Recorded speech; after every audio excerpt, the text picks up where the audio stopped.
দর্শক, আজকে আপনাদের আমি নিয়ে আসছি একটি চা বাগানে। এই চা বাগানটি ন্যাশনাল টি, এটি গভর্নমেন্ট এবং বেসরকারি প্রতিষ্ঠান যৌথভাবে। এইখানের যে ভিউটা রয়েছে একেবারে দুর্দান্ত একটা ভিউ, এর জন্য আজকে আপনাদের এখানে নিয়ে আসলাম। আপনারা এই পাশটা একটু দেখুন, তাহলে বুঝতে পারবেন। জীবন চলার পথে আপনার অনেক টাকা পয়সা থাকবে, কিন্তু একসময় আপনি থাকবেন না, টাকা পয়সা থাকবে। তাই টাকা থাকতে, সময় থাকতে, যৌবন থাকতে চলুন আমরা একটু পাহাড় ঘুরে দেখি, একটু প্রকৃতি ঘুরে দেখি, একটু চা বাগান ঘুরে দেখি, সমুদ্র ঘুরি। পরিবারের সবাইকে নিয়ে আমরা পৃথিবীর সৌন্দর্য, মহান রাব্বুল আলামিনের যে নিয়ামত রয়েছে সেটা সবাইকে দেখার সুযোগ করে দিই। আমরা এই পাশটা যদি একটু আসি, এই পাশটা যদি আসি, দেখুন আকাশটা দেখুন। এই বেলায় যদি সূর্যটা থাকতো সেভাবে আলো, তাহলে কিন্তু দুর্দান্ত একটা ভিউ আমরা পাইতাম। যেহেতু এটা নাই, যার জন্য একটু ভিউটা কম। এই পাশ থেকে যখন আমরা এদিকে আসবো, একেবারে সেই অতুলনীয় একটা সৌন্দর্য। আর এখান থেকে আমার পিছনে যেটা গুলঘর রয়েছে, এখানে অনেকেই আসেন, এখানটায় বসেন, বসার একটি জায়গা রয়েছে, বসেন। কিন্তু আপনাদের কাছে আমার একটা অনুরোধ, দয়া করে নষ্ট করবেন না। প্রকৃতির অপার সৌন্দর্য সবাইকে দেখার সুযোগ করে দেবেন। আমরা এই পাশটা একটু দেখি, এখানে একটি লেক রয়েছে, আমার অনেক দূরে লেকটা। আমরা এই পাশটা যদি আসি, তাহলে এই পাহাড়ের যে ভিউটা আপনি পুরাটা পাবেন।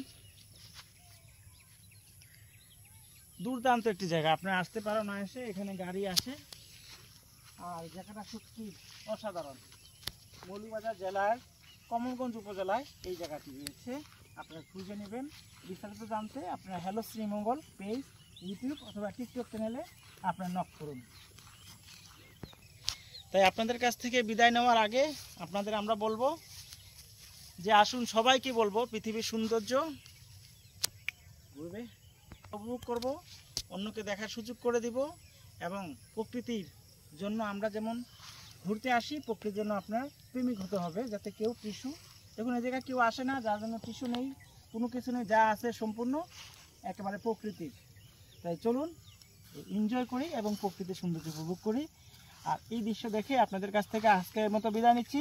হয়তো আবারও কোনো এক পাহাড়ে আপনাদের সাথে দেখা হবে, নির্জন পরিবেশে, পরিপাটিভাবে। ভালো থাকবেন, সুস্থ থাকবেন, ঘুরে দেখবেন আমাদের বাংলাদেশ প্রথম, পরে বাইরে চলে যাবেন। ভালো থাকবেন, আল্লাহ হাফেজ।